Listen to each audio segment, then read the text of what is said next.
Hey guys, Professor Bell, Comic Book University. My voice may sound just a little bit metallic right now, but it's going to help me not echo as much. Okay, so I just got finished watching episode 2, season 1 of Krypton, and this is such an amazing show. Ooh, okay, there's some parts obviously that are going to be a little bit weird, but for the most part, it's too early to tell, but I'm questioning like which is better right now, the current season of what do you call it, Agents of S.H.I.E.L.D. or this, because those are the two shows that I'm watching right now, and wow, this is getting really good. Just that reveal of Brainiac last week was unheard of. So, Adam Strange, and let me tell you, if you're curious who Adam Strange is, I just put up yesterday, Adam Strange Explained in a Minute. So it's about a 2-minute long video, deal with it, it's just the title. It's about a 2-minute long video, but it will explain all about, hey, what's going on, Raven? All about Adam Strange. So take 2 minutes out of your day, learn the character, his comic book origins, bit of his history. It's enjoyable. It's more than just from, that he's some guy from the planet Detroit. So next week I'll have a little something special for you guys too. In fact, 2 things. So right now, the thing that was most interesting to me was the fallout of the House of Zod. So obviously Zod is the, what is it, Lorazad? No, Dekzod is his real name, the guy who we know of as Zod, Neil before Zod, created by Richard Donner essentially, and then eventually drawn into the comic books also, and an absolutely amazing character. He just finished up a run on the Green Lantern comic book that just dropped today, actually yesterday, it's after midnight, where I'm at on the East Coast. So he just dropped there, and there was just a storyline recently with Superman. So like this guy's literally all over the place. He's a very beloved character. So this is the House of Zod, and you can see that they're not all quite as, well, they're all as militaristic as him, but they're not all as loco en la cabeza as him. So we have Jaina Zod, and she is the mother of Lita Zod. So Lita, of course, she's not the one who's bound to seg-el, but she is the intended for seg-el. So they actually enjoy being with each other. And Nisa is just this person who, whatever, is Nisa Vex. She's the short, crowd, blonde-haired girl. And it's interesting. It's interesting because we thought that she was the nicest person in the world, and as soon as she went and gave that egg, first off, I saw that egg and I thought it was something else entirely. I thought it was actually some kind of an explosive device, because that's how Kryptonians, use nukes. They're usually a little bit bigger than that, but it was still a little bit freaky. Won't see episode 2 until I get off of work in the morning. Okay, well, I'm going to be, sorry Ed, I am going to be dropping some spoilers here. I'm sorry, man, love you. Oh, you don't mind spoilers? Well, let's get right into it, shall we? So, anyway, Nisa goes and gives him the ashes of his parents, which is like, are you kidding me? She's actually a really good person. Genuinely, my heart just, and I thought, no, she's probably evil, because the person who's doing the best good stuff for you is probably evil. Oh, and it looks like I just might be right. So, by the end of this, we get to see that all of this stuff was her plan. Now seg-el is actually thinking about, and I want you to, so you have a little bit of fun with this, okay? This character, seg-el, was actually created by John Byrne in the world of Krypton, where this is mostly coming from. The World of Krypton 4-issue miniseries back in 1986, okay? 1987, actually, 1987. And this weekend, this Saturday, probably around 11 o'clock Eastern Standard Time, I'm going to drop, it's about a half-hour long segment where I talk about all 4 of the books. It's what I call a spotlight on story. So you want to see where all of this stuff came from, and the history that they're not giving you here, the history, the general history of, the loose history of Van-El. That's the grandfather who just came back as a hologram in this one. That shouldn't have been a huge surprise, by the way. If you saw Man of Steel, that should not have been a huge surprise. Anyway, I'll give his history, and it's a really amazing history. That's what's actually currently canon right now. So, anyway, what do you call it? So, okay. Nisa, turns out that she, even though she gave those ashes, all this stuff was just to manipulate seg-el. Oh, and the point I was trying to get to is John Byrne created this character, seg-el, and if you pronounce it the right way with a Y in it, they don't show it in here, but if you pronounce it the right way, it's actually seg-el. Now that kind of sounds like Joe Siegel, the creator of Superman, the original creator, Joe Siegel and Simon Schuster. Joe Siegel and Simon Schuster? Jerry Siegel, and Joe Shuster. My bad. So yeah, that's actually supposed to be Jerry Siegel's name, so it's actually seg-el, but here they just pronounce it seg-el. Whatever, just so you know the real history of that. So, you like that. So, what we have now is Darren Vex, that's Nissa's father. What he's trying to do is he's trying to get this merger because he wants to get his hands on the Fortress of Solitude. He knows maybe he won't be able to get his hands on that supercomputer itself, but this guy seg-el, he could probably recreate it. So when he says, listen, I'm cool with, joining you, but, excuse me, what I want is, I want you to actually give me access. I want you to let me join the genetics, the science guild. Let me do all my thing there. Let me, give me all the access I need, and let me continue my grandfather's work. You saw that glint in that dude's eyes? So Darren does all sorts of Darren Vex. He's just like, all right, cool, man, and you're going to join my house. Later on, when he comes back, he says, listen, I am not going to join your house. Like throws the house sigil on the ground and everything. And then who comes up behind him but the god incarnate of Rao himself. And Magister Vex is like, dude, hi. He gets all bowy and whatnot. And he's like, listen, check this out. You don't want to use this house? That's perfectly acceptable. You will instead take the sigil of the house of, the sigil of the Science Guild itself. You will become one with the Science Guild, so to speak. So, as he leaves, he says, you can go now, Seg. So Seg leaves, and he says, if you want to manipulate him, that's how you do it. Interesting. So you act like you're giving him what he wants. So Nissa's smart. You could tell she's smart because, Seg is falling for a lot of this stuff, but at the end, it didn't work. And the only reason why it didn't actually work is because of Adam Strange. Adam Strange shows up, and he's all like, hey, check this out, man. Brainiac is coming. Oh, God, Brainiac looks so good in the previous episode. That pilot episode, wow. Anyway, Brainiac is coming. So he needs to show proof. He's like, listen, you show me proof and you got 2 hours to do that. 2 hours? Man, the show wasn't even 2 hours. What are you talking about, fool? So anyways, he's like, show me proof that he exists. So he's like, okay, done. I'll see what I can do. Immediately, they're not able to do it. I don't think that 2 hours time limit was up, though. Anyway, they go on this dig. He's got to give away his watch. He almost lost his rotator cuff.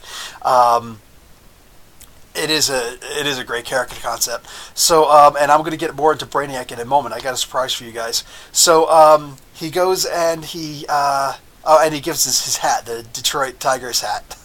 They kill us, but you're gonna Zeta beam yourself right back to Earth, and you could just buy a new one. What's the big deal, dude? Anyway, he's probably a part of the Justice League anyway.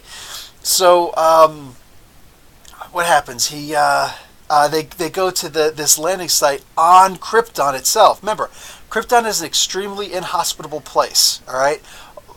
If you're curious about a timeline of Krypton, like when Doomsday was actually created and put there, yes, Doomsday is going to show up in this TV series pretty soon. Eventually, sometime in this first season, he's going to show up along with Hawkgirl. So expect explained in a minute for them pretty soon, too.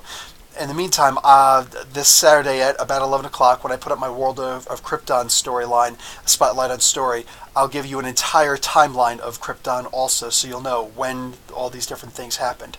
So, the environment of Krypton, extremely inhospitable. That's the reason why. And it's funny, the worst part of the show, this episode, was what's his name? Oh, wow, my user script just showed up. That's not cool. I got to actually fix my computer. I got to debug this now. Anyway, when Darren Vex was actually splaining the dome over Kandor City.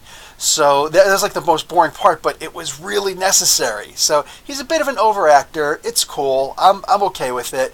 I guess it's necessary. You have to have that over-the-top bad guy. Then you have to have the actual bad guy, the real threat, the one that doesn't seem so outgoing, so to speak. You know, like you got the clown, but then you got the real threat, the hidden threat, the real dangerous threat. So, you know, we'll see. Plus, of course, the overarching threat, which is Brainiac. So this is fantastic, and I get the distinct feeling they're going to show Doomsday soon, because if seg-el is going to be joining the Science Guild and actually take the house sigil of the Science Guild, I wonder if he's one of the aspects causing the creation of Doomsday. Interesting.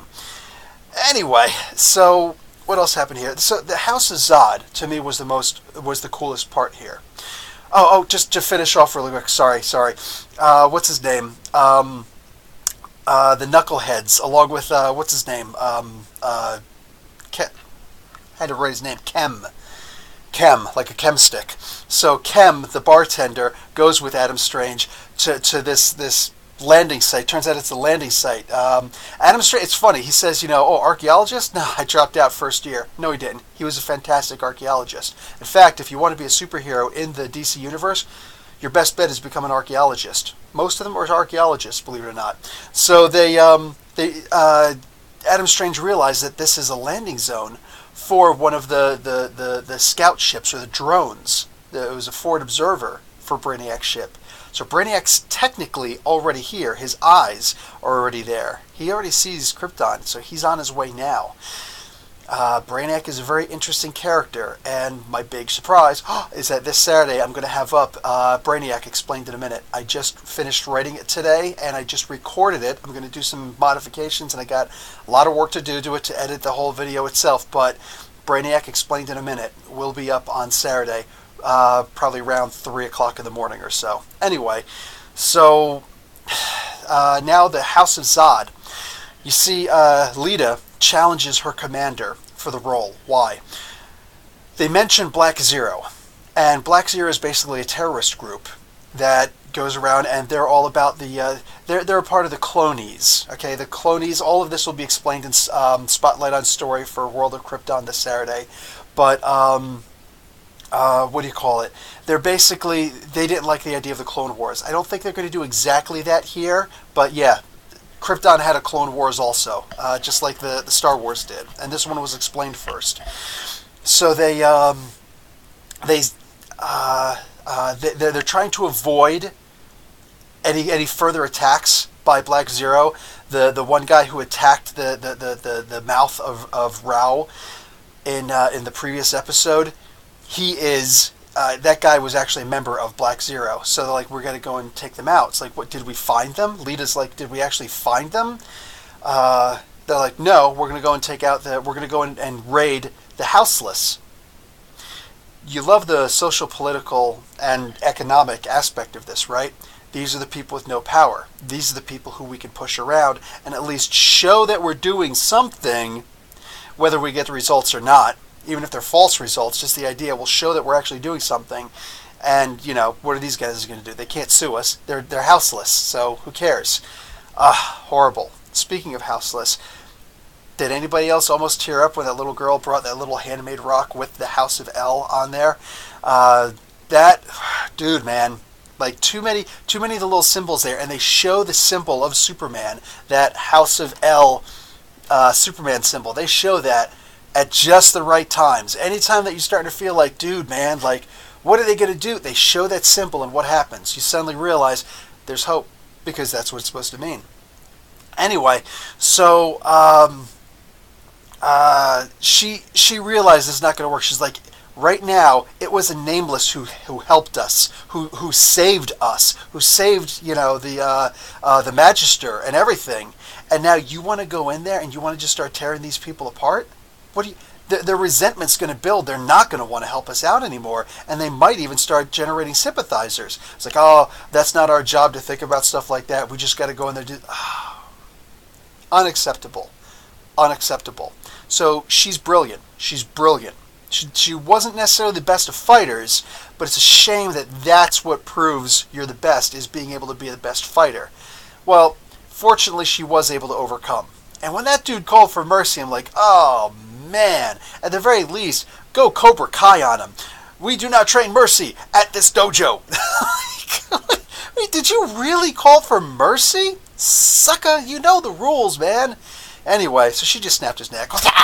Dropped him. You know, we do not ask for mercy. So her mom's all sorts of proud of her now. Okay, whatever you got to do. That's not what she was really looking for. Hey, that's a cool little caveat, but that's not what she was looking for. So she was looking to try and have some kind of control. So she's now completely in charge of that unit or that division. I'm not sure. Anyway, she's in charge of something. She has rank now. She has a say. That's good. That's really good because she's going to be the voice of reason in the militaristic zone. So to me, that was because, former military, that's my favorite part right there. Somebody who is actually going to think. That whole thing that people say when you're in the military, you're not paid to think. That's really fun for TV, but that's not real life. We are absolutely paid to think. Anyway, this was an unbelievable sweep the leg.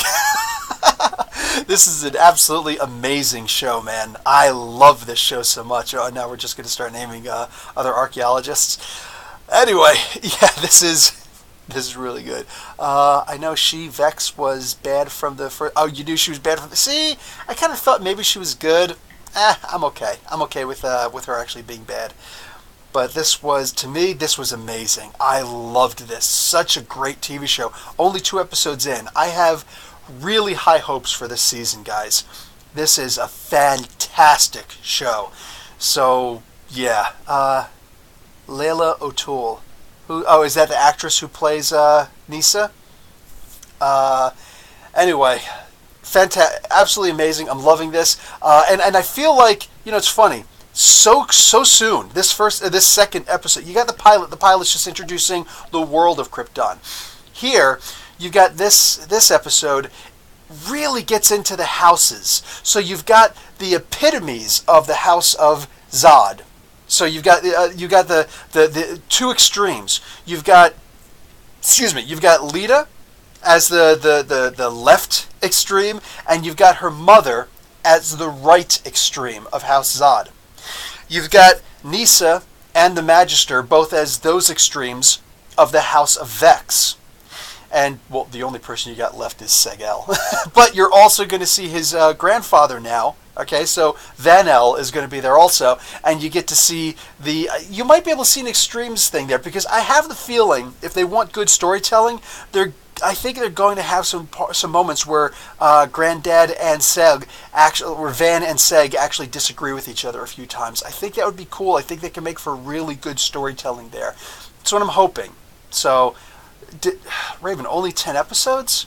I think you actually might be right. The budget could break the show. It's a good possibility. Superhero archaeologist. What do you call it? They're all superheroes.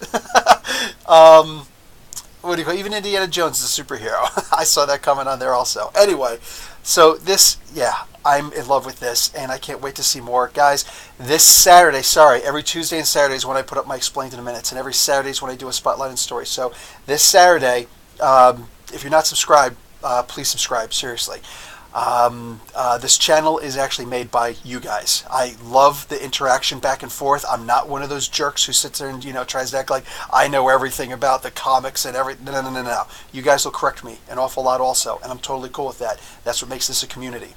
But show up on Saturday and check out Spotlight on Story for World of Krypton to get a serious backstory for Van-El, the grandfather here, and for the world itself. And I'm going to have Brainiac explained in a minute. I'm going to actually try something new with my Explained in a Minutes with Brainiac. See if I can have some fun with it. And guys, that is it. Good having you. The Brainiac in a minute will be... I think it will be... Like I said, it's going to be different. It's going to be different. I'm going to do it a little different than my typical Explained in a Minutes, which I've got more than 100 up already. I like to do the fringe characters. Everybody else does the main characters. Those are easy. Everybody knows who Spider-Man is. But do you know who Adam Strange is? If you're subscribed, you do. Anyway, so that's it for me. Also, like Solstice, there is no explanation for Solstice on YouTube. None, except one, and that's mine. So when the Titans TV show starts and this Solstice girl shows up and you're like, who's this? Oh, wait a second, Professor Bill. Yeah, exactly. All right, guys, I'm out. Thanks for showing up. Professor Bill, Comic Book University. Class dismissed.